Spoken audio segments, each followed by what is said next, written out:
नमस्कार दोस्तों। हमने पिछले वीडियो में आवेश के गुण तक पढ़ लिए थे। अब आगे का टॉपिक हम लोग पढ़ने वाले हैं कूलाम का नियम। उससे संबंधित 2 पॉइंट्स हमें पढ़ने हैं, जिसको हम लोग कहते हैं बिंदु आवेश तथा विद्युत बल। आइए तो हम लोग आगे चलते हैं। आगे का टॉपिक हमें पढ़ना है, आगे का टॉपिक हमारा विद्युत बल। विद्युत बल क्या पढ़ना है? विद्युत बल पढ़ना है, इलेक्ट्रिक फोर्स पढ़ना है। क्या पढ़ना हमको? Electric force. Electric force.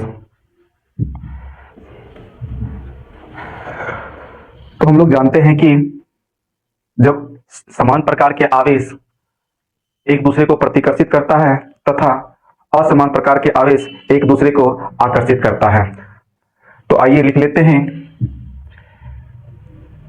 दो समान प्रकार के आवेश, दो समान प्रकार के आवेश, दो समान प्रकार के आवेश एक दूसरे को प्रतिकर्षित करती है, एक दूसरे को प्रतिकर्षित करती है, प्रतिकर्षित करती है तथा असमान प्रकार के आवेश तथा असमान प्रकार के आवेश असमान प्रकार के आवेश एक दूसरे को आकर्षित करती है, एक दूसरे को आकर्षित करती है, एक दूसरे को आकर्षित करती है। इसी प्रकार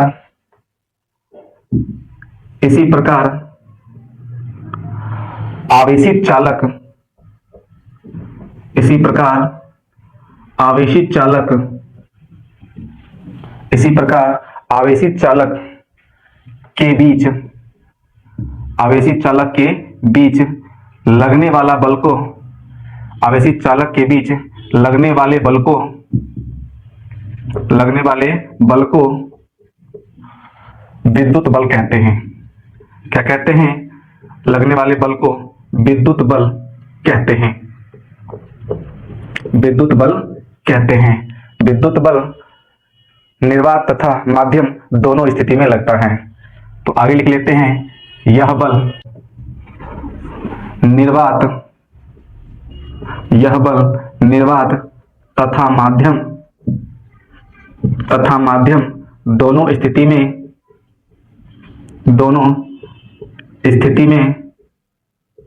लगते हैं। ये निर्वात तथा माध्यम दोनों स्थिति में लगते हैं। अगला पॉइंट है, अगला पॉइंट हमें पढ़ना है बिंदु आवेश के बारे में। क्या पढ़ना है? बिंदु आवेश। Point charge, point charge. तो बिंदु आवेश किसे कहते हैं? जब दो आवेश का आकार उसके बीच की दूरी की तुलना में नगण्य होती है, तो उसी को हम लोग कहते हैं, उसी आवेश को कहते हैं बिंदु आवेश। दो आवेश का आकार, दो आवेश का आकार उसके बीच की दूरी की तुलना में, उसके बीच की दूरी की तुलना में, दूरी की तुलना में, बीच की दूरी की तुलना में नगण्य हो तो, नगण्य हो तो उस आवेश को, नगण्य हो तो उस आवेश को, उस आवेश को बिंदु आवेश कहा जाता है, या उस आवेश को बिंदु आवेश कहते हैं, बिंदु आवेश कहते हैं। जैसे मान लिया जाए कि हमारे पास एक Q1 आवेश ये रहा और इसके बीच की दूरी यानी Q2 ये रहा और इनके बीच की दूरी क्या हो गया? R हो गया। तो इस आवेश को अर्थात Q1 तथा Q2 दोनों क्या होंगे, ये होंगे बिंदु आवेश। क्या होंगे, बिंदु आवेश होंगे, क्योंकि इसके दूरी की तुलना में ये बिंदु है, बिंदु के आकार का है। इस दूरी की तुलना में ये आवेश कैसा है, बिंदु के आकार का है, इसलिए हम इसे क्या कहेंगे, बिंदु आवेश कहेंगे। आगे पढ़ते हैं। अगला हमारा टॉपिक है कूलाम्स लॉ, कूलाम के नियम, कूलाम के नियम, कूलम्स लॉ, कूलम्स लॉ। आगे क्या पढ़ना हमको, कूलम्स लॉ। तो कूलाम साहब ने 1785 ईस्वी में दो स्थिर आवेशों के बीच लगने वाले बल के बीच में एक संबंध का प्रतिपादन किया था, जिसे हम लोग क्या कहते हैं, कूलाम्स नियम कहते हैं। तो आइए लिख लेते हैं, कूलाम का नियम क्या कहता है, दो स्थिर बिंदु आवेश के बीच, दो स्थिर बिंदु आवेशों के बीच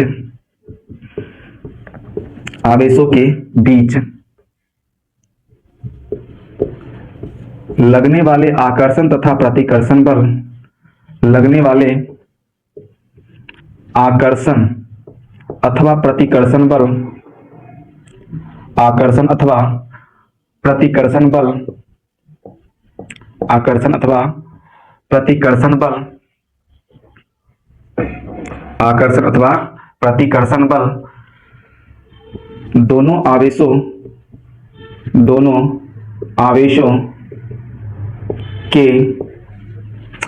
आवेशों के गुणनफल के समानुपाती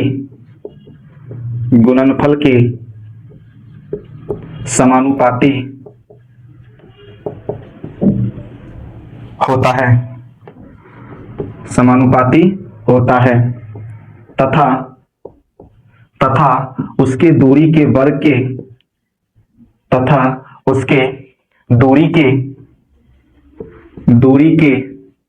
वर्ग के व्युत्क्रमानुपाती होता है, दूरी के वर्ग के व्युत्क्रमानुपाती होता है, दूरी के वर्ग के व्युत्क्रमानुपाती होता है, दूरी के वर्ग के व्युत्क्रमानुपाती होता है। यह बल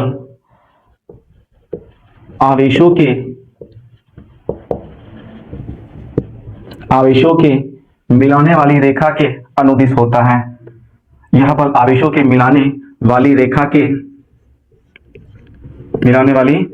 के अनुदिश होता है। क्या होता है, अनुदिश होता है। तो ये था हमारा एक कूलाम्स के नियम कि दो स्थिर बिंदु आवेशों के बीच लगने वाले आकर्षण अथवा प्रतिकर्षण बल दोनों आवेशों के गुणनफल के समानुपाती होता है तथा उनके दूरी के वर्ग के व्युत्क्रमानुपाती होता है। यह बल आवेशों के मिलाने वाली रेखा के अनुदिश होता है। अर्थात अगर हमारे पास कोई Q1 आवेश हो, कोई Q1 बिंदु आवेश हो और कोई Q2 बिंदु आवेश हो और उनके बीच की दूरी r हो, उनके बीच की दूरी r हो, तो आइए इसका हम लोग व्यंजक प्राप्त कर लेते हैं। इसका व्यंजक प्राप्त कर लेते हैं।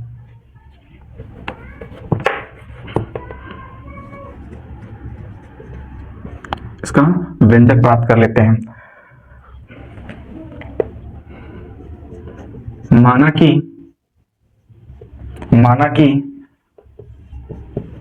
दो स्थिर बिंदु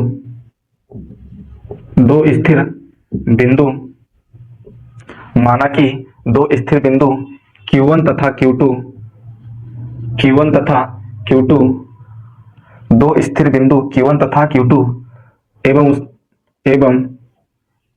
उसके बीच की दूरी r हो, एवं उसके बीच की दूरी r हो, बीच की दूरी r हो, उसके बीच की दूरी r हो, तो उनके बीच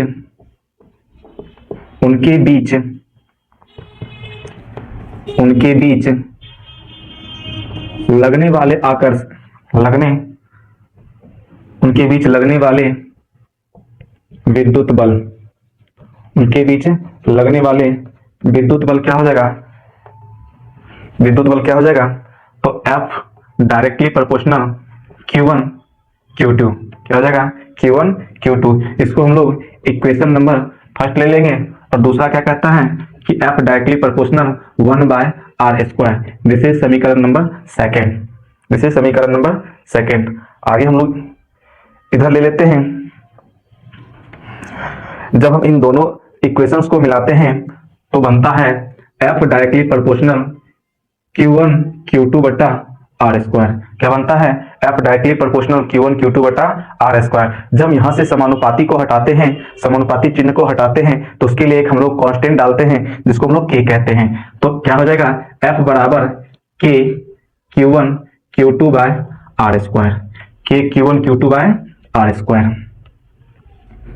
तो ये हमारा हो गया, जहां K क्या होता है, जहां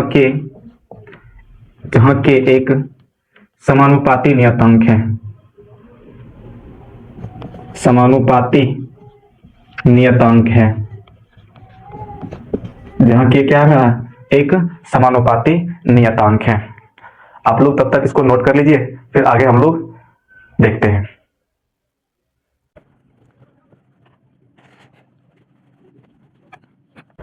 चलिए अब हम लोग आगे देखते हैं। तो हमारा व्यंजक क्या निकला है, हमारा व्यंजक निकला है F बराबर K Q1 Q2 बटा r²। ये हमें व्यंजक प्राप्त हुआ है, ये हमें व्यंजक प्राप्त हुआ है। तो यहाँ K जो होता है, K बराबर 1/4 पाई एप्सिलॉन नॉट के बराबर होता है। इसको हम लोग एप्सिलॉन 0 भी कहते हैं, एप्सिलॉन नॉट भी कहते हैं, जिसका मान होता है 9 गुना 10 की पावर 9, 9 गुना 10 की पावर 9 न्यूटन मीटर स्क्वायर प्रति कूलम स्क्वायर होता है। ठीक है। और यहाँ जो एप्सिलॉन नॉट आप देख रहे हैं, एप्सिलॉन नॉट या एप्सिलॉन 0, इसका मान होता है 8.85 गुना 10 की पावर -12 कूलम स्क्वायर प्रति न्यूटन मीटर स्क्वायर। अगर आप इसके बीमा निकालना चाहते हैं तो आप बीमा भी निकाल सकते हैं, लेकिन उससे पहले आपको ये पता होनी चाहिए कि K का मान, ये K का जो मान आया है न्यूटन मीटर स्क्वायर प्रति कूलम स्क्वायर, ये कैसे आया है, तो हम यहीं से निकाल लेते हैं। तो F बराबर क्या होता है, K Q1 Q2 बटा r² होता है। क्या होता है, K Q1 Q2 बटा r² होता है। तो हमको इसका मान निकालना है, तो इसको हम लोग क्या करेंगे, इधर लेके चले आएंगे। तो इस तरह से K बराबर क्या हो जाएगा, K बराबर हो जाएगा, K बराबर हो जाएगा हमारा F r² बटा Q1 Q2 हो जाएगा। क्या हो जाएगा, Q1 Q2। तो यहाँ देखिए F का मात्रक क्या होता है, न्यूटन, और दूरी का मात्रक क्या होता है, मीटर। क्या होता है, मीटर। तो ये मीटर का स्क्वायर हो गया, और कूलम आवेश का क्या होता है, कूलम होता है। तो इस तरह से ये K का मात्रक आ गया, ये K का मात्रक आ गया। ठीक इसी प्रकार आप एप्सिलॉन नॉट का भी निकालिएगा, तो उसका मान क्या आ जाएगा, कूलम स्क्वायर प्रति न्यूटन मीटर स्क्वायर आ जाएगा। एप्सिलॉन नॉट को निर्वात की, एप्सिलॉन नॉट को निर्वात की विद्युतशीलता कहते हैं, विद्युतशीलता कहते हैं। निर्वात की क्या कहते हैं, विद्युतशीलता कहते हैं, या इसे परावैद्युतता भी कहते हैं, परावैद्युतता, इसे परावैद्युतता भी कहते हैं, परावैद्युतता भी कहते हैं। आप अगर इसको इंग्लिश में लिखना चाहते हैं तो इसको हम लोग कहते हैं परमिटिविटी। क्या कहते हैं, परमिटिविटी, PRMITIVITY। क्या कहते हैं इसको इंग्लिश में, परमिटिविटी कहते हैं। अगर आप इसका बीमा निकालना चाहते हैं, इसका अगर बीमा निकालना चाहते हैं तो बीमा भी निकाल सकते हैं। K का बीमा अगर निकालना चाहते हैं तो इसका मात्रक निकला हुआ हमारा न्यूटन मीटर स्क्वायर प्रति कूलम स्क्वायर। तो न्यूटन का होता है MLT के पावर -2, MLT के पावर -2, और मीटर का क्या होता है, तो ये एल स्क्वायर होता है। और कूलाम का क्या होता है, हमने पिछले वीडियो में देखा था कि कूलाम का क्या होता है, एटी होता है। क्या होता है, एटी होता है। तो यहाँ एटी का स्क्वायर हो जाएगा। तो इस तरह के का मान क्या हो जाएगा, के का मान हो जाएगा एम एल, ये वाला 2 और यहाँ का 1, तो ये दोनों मिला के 3 हो जाएगा। टी के पावर -2 बट्टा में क्या हो जाएगा, ए का स्क्वायर और टी का स्क्वायर। अब जब हम इसको ऊपर लेके जाएंगे, अब इसको क्या करेंगे, ऊपर लेके जाएंगे तो ये कुछ इस प्रकार से होगा, एम ये हमारा एल के पावर 3 और टी का पावर ये 2 और ऊपर जाएगा तो 2 क्या हो जाएगा, ये माइनस में है, ये भी माइनस में जाएगा तो 4 हो जाएगा माइनस में, और ये ए के पावर -2 हो जाएगा। तो इस तरह से हम लोग के का हमने बीमा निकाल लिया। इस तरह से आप लोग एप्सिलॉन नोट का भी बीमा निकाल सकते हैं। तो इसका मात्रक क्या होता है, तो इसका मात्रक होता है कूलम्ब स्क्वायर प्रति न्यूटन मीटर स्क्वायर। क्या होता है, कूलम्ब स्क्वायर प्रति न्यूटन मीटर स्क्वायर। अभी हमने देखा इसका क्या होता है बीमा, तो 80 होता है। तो ये 80 का स्क्वायर हो जाएगा और बट्टा क्या हो जाएगा, न्यूटन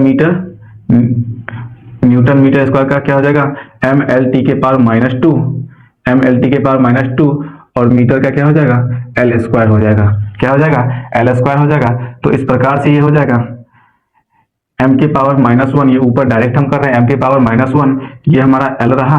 तो ये l दो बार, यहाँ पर 2l है और यहाँ 1 है, तो ये ऊपर जाएगा तो -3 हो जाएगा। ठीक है, और क्या हो जाएगा, a ऊपर में है ही, t ये हमारा -2 है, ऊपर जाएगा तो प्लस हो जाएगा, t के पावर 4 और a के पावर 2 हो जाएगा। तो ये हमारा निकल गया एप्सिलॉन नोट का बीमा। ये निकल गया हमारा एप्सिलॉन नोट का बीमा निकल गया। तो आपको अगर यहां तक समझ में आया है तो आप यहां तक लिखिए, हम लोग फिर आगे मिटा के लिखते हैं।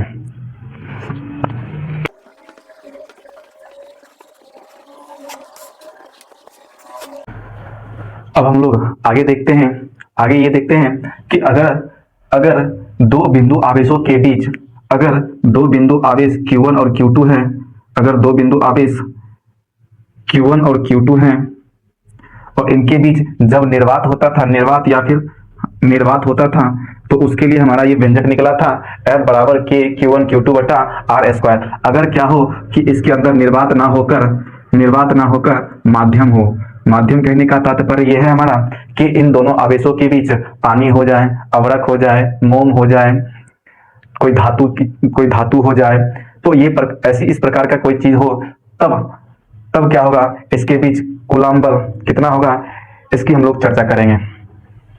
तो आगे हम लोग देखते हैं, यदि दोनों आवेशों के बीच, यदि दोनों आवेशों के बीच निर्वात या दोनों आवेशों के बीच निर्वात या वायु ना होकर कोई माध्यम हो तो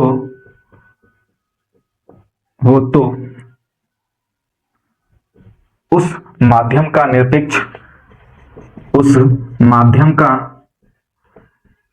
निरपेक्ष विद्युतशीलता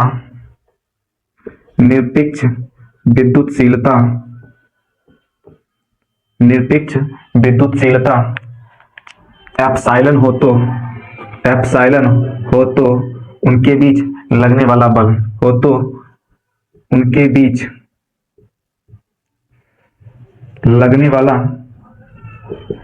लगने वाला वैद्युत बल, तो उनके बीच लगने वाला वैद्युत बल क्या हो जाएगा, तो उनके बीच लगने वाला वैद्युत बल F m मतलब मीडियम, m का मतलब मीडियम, तो क्या हो जाएगा 1/4 पाई, जहां पर हम लोग एप्सिलॉन नोट लिखते थे, ये निर्वात की विद्युतशीलता है, और यहाँ पर निरपेक्ष विद्युतशीलता के लिए हम लोग एप्सिलॉन का प्रयोग करेंगे, और Q1 Q2 बटा R स्क्वायर, क्या हो जाएगा Q1 Q2 बटा R स्क्वायर। ये हमारा हो जाएगा यदि दो आवेशों के बीच कोई माध्यम हो, तो इसके बीच लगने वाला कूलाम बल क्या हो जाएगा 1/4 pi epsilon Q1 Q2 by R square हो जाएगा।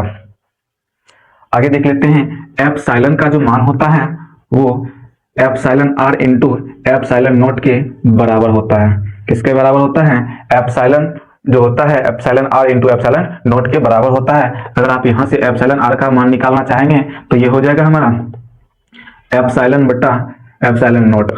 क्या हो जाएगा? एप्सिलॉन बटा एप्सिलॉन नॉट। जहां एप्सिलॉन को हम लोग एप्सिलॉन R को हम लोग आपेक्षिक विद्युतशीलता कहते हैं। आपेक्षिक विद्युतशीलता कहते हैं। एप्सिलॉन R का दूसरा नाम विशिष्ट परावैद्युता भी कहते हैं। विशिष्ट परावैद्युता भी कहा जाता है। इसका एक और नाम होता है माध्यम की परावैद्युतांक। क्या कहते हैं? माध्यम का परावैद्युतांक कहते हैं। क्या कहते हैं? माध्यम का परावैद्युतांक कहते हैं। तो इसका इतने नाम हैं। कौन कौन से? एप्सिलॉन R का आपेक्षिक विद्युतशीलता भी कहते हैं, विशिष्ट परावैद्युता भी कहते हैं और एप्सिलॉन R को माध्यम का परावैद्युतांक भी कहते हैं। अब देख लेते हैं कि इस K का मान अलग अलग रखने पर क्या होता है। तो K का मान देख लेते हैं। K का मान तो K का मान क्या हो जाएगा? K बराबर 1 होगा जब क्या हो? हवा हो। जब क्या हो? निर्वात हो। जब क्या हो? जब क्या हो? हाइड्रोजन गैस हो। क्या हो? हाइड्रोजन गैस हो। जब क्या हो? नाइट्रोजन गैस हो। जब क्या हो? नाइट्रोजन गैस हो। जब क्या हो? ऑक्सीजन गैस हो। तब K का मान क्या होता है? 1 होता है। जब दो आवेशों के बीच पानी हो या जल हो तो उसके लिए मान होता है 80 या 81। जब दो आवेशों के बीच पानी माध्यम हो तो क्या हो जाएगा? 80। K का मान 80 या 81 हो जाएगा। K का मान अनंत होता है जब धातु या कोई चालक होता है। धातु या फिर कोई चालक होता है तो K का मान क्या होता है? अनंत होता है। क्या होता है? K का मान अनंत होता है। आगे हम लोग देख लेते हैं K का मान जब 5 से 10 हो, जब 5 से 10 के बीच हो तो ये कांच में होता है। किसमें होता है? कांच में होता है। जब K का मान 3 से 6 तक हो तो ये होता है अवरक में। किसमें होता है? अवरक में होता है। ठीक है, तो यहां तक आप लोग लिख लीजिए, उसके बाद हम लोग आगे देखते हैं।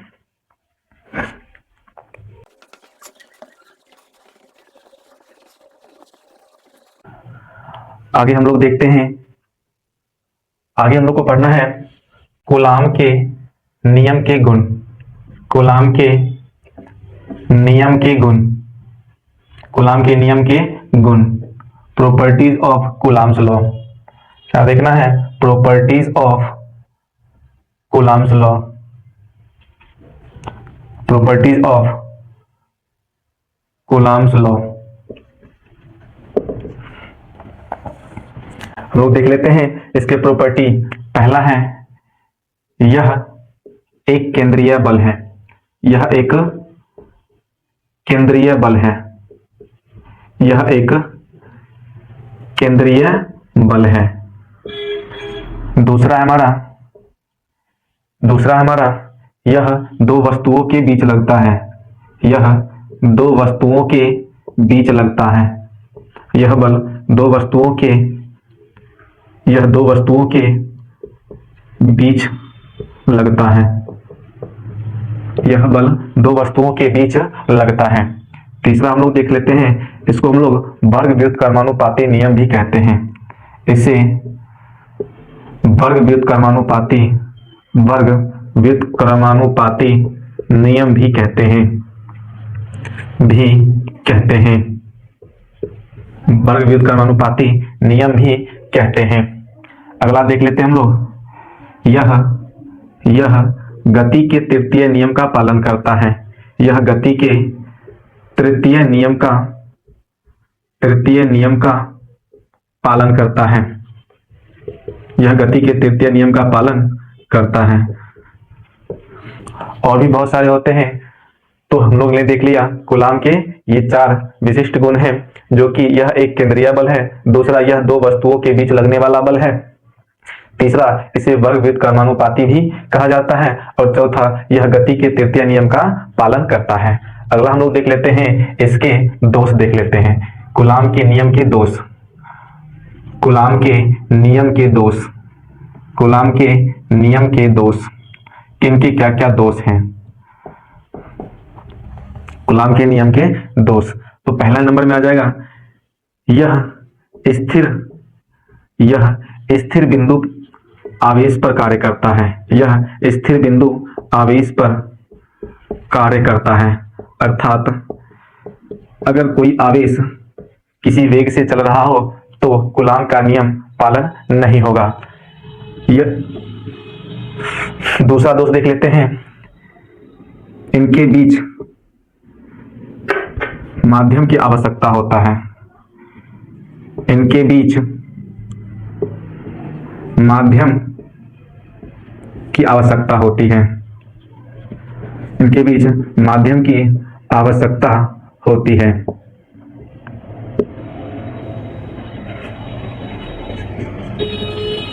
तीसरा हम लोग देख लेते हैं, यह केवल 2 आवेशों के बीच लगता है। यह केवल 2 आवेशों के बीच लगता है। यह केवल 2 आवेशों के बीच लगता है। अगर यहाँ पर कोई तीसरा आवेश आ जाता है तो इस पर लगने वाला बल अपरिवर्तित रहता है। तो ये थे हमारे पास कुछ कूलाम के नियम के दोष। तो दोस्तों, आज के लिए हम लोग इतना ही रखेंगे। नेक्स्ट वीडियो में हम लोग इससे रिलेटेड कुछ न्यूमेरिकल्स भी करने वाले हैं, और कूलाम के कुछ नियम और बच गए हैं, जैसे कूलाम के सदिश रूप अगले टॉपिक में हम लोग पढ़ेंगे। उसके बाद हम लोग अध्यारोपण का सिद्धांत भी पढ़ेंगे। बस आज के लिए इतना ही रखते हैं, और विशेष बातें हम लोग नेक्स्ट वीडियो में करेंगे। तब तक के लिए टेक केयर, बाय बाय।